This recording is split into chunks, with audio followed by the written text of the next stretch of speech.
اردو ادب میں اپنی سخن آوری کا لوحہ منوانے والے نامور شاعر جوش ملیح آبادی کو شاعر انقلاب کہا جاتا ہے۔ جوش کی 42ویں برسی پر ان کی ادبی اور سیاسی خدمات پر دیکھتے ہیں علی اکبر کی رپورٹ۔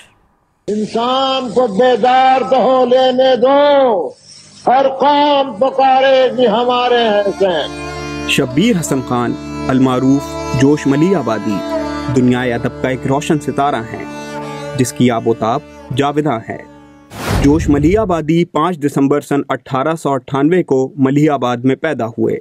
ان کا تعلق علمی اور ادبی گھرانے سے تھا۔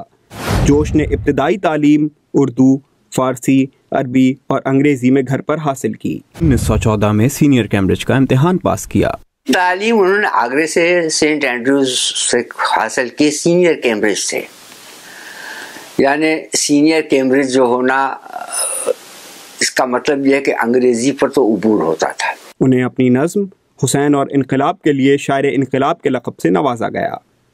جوش 1956 میں ہجرت کر کے پاکستان آئے اور کراچی میں قیام پذیر ہوئے اور انجمن ترقی اردو کے ساتھ کام کرتے رہے۔ انہوں نے اپنی آپ بیتی یادوں کی بارات کے نام سے لکھی۔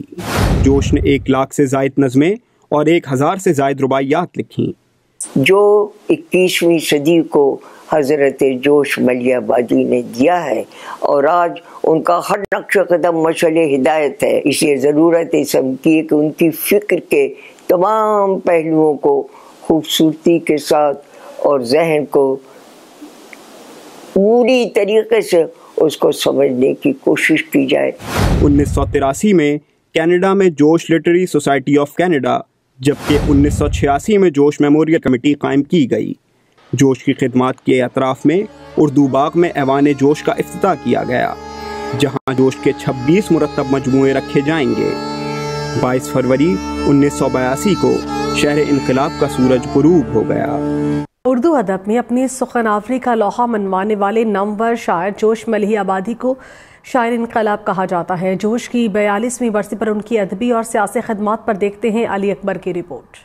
انسان کو بیدار تو ہو لینے دو، ہر قوم پکارے گی ہمارے حسین۔ شبیر حسن خان المعروف جوش ملیح آبادی دنیائے ادب کا ایک روشن ستارہ ہے جس کی آب و تاب جاوداں ہے۔ جوش ملیح آبادی 5 دسمبر سن 1898 کو ملیح آباد میں پیدا ہوئے۔ ان کا تعلق علمی اور ادبی گھرانے سے تھا۔ جوش نے ابتدائی تعلیم اردو، فارسی، عربی اور انگریزی میں گھر پر حاصل کی۔ 1914 میں سینئر کیمبرج کا امتحان پاس کیا۔ تعلیم انہوں نے آگرے سے سینٹ اینڈریوز سے حاصل کی، سینئر کیمبرج سے، یعنی سینئر کیمبرج جو ہونا اس کا مطلب یہ ہے کہ انگریزی پر تو عبور ہوتا تھا۔ انہیں اپنی نظم حسین اور انقلاب کے لیے شاعر انقلاب کے لقب سے نوازا گیا۔ جوش 1956 میں ہجرت کر کے پاکستان آئے اور کراچی میں قیام پذیر ہوئے اور انجمن ترقی اردو کے ساتھ کام کرتے رہے۔ انہوں نے اپنی آپ بیتی یادوں کی بارات کے نام سے لکھی۔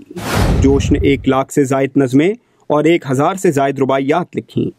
جو 21ویں صدی کو حضرت جوش ملیح آبادی نے دیا ہے اور آج ان کا ہر نقش قدم مشعل ہدایت ہے، اس لیے ضرورت اس کی ہے کہ ان کی فکر کے تمام پہلوؤں کو خوبصورتی کے ساتھ اور ذہن کو پوری طریقے سے اس کو سمجھنے کی کوشش کی جائے۔